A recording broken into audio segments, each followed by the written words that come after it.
Welcome to Italy History in 5 minutes. Get ready for gladiators, popes, painters, then pizza. Long ago, people in togas decided to rule the world, and they called it the Roman Empire.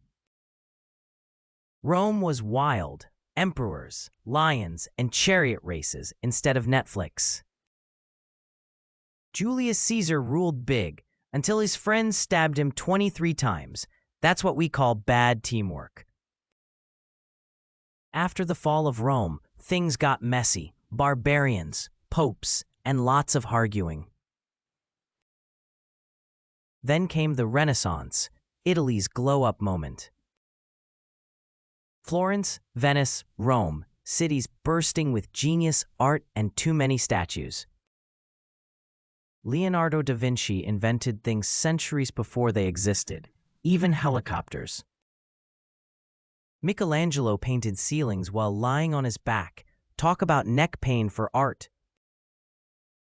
Then came explorers like Marco Polo, who traveled all the way to China and said, "They have noodles."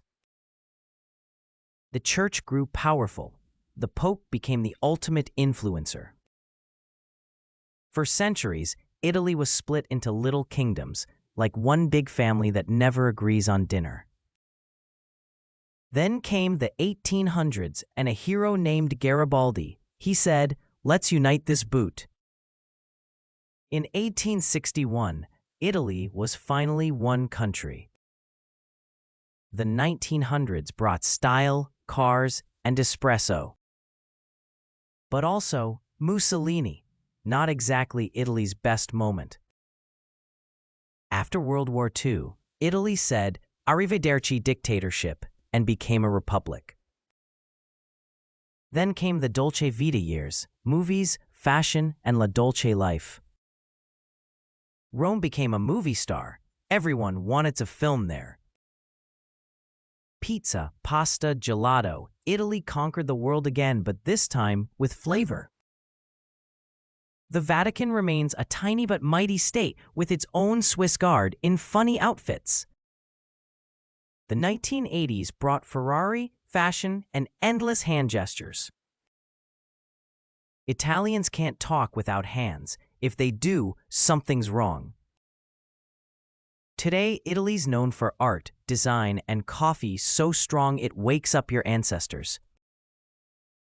It's also the home of the world's best football fans and referees' worst nightmares.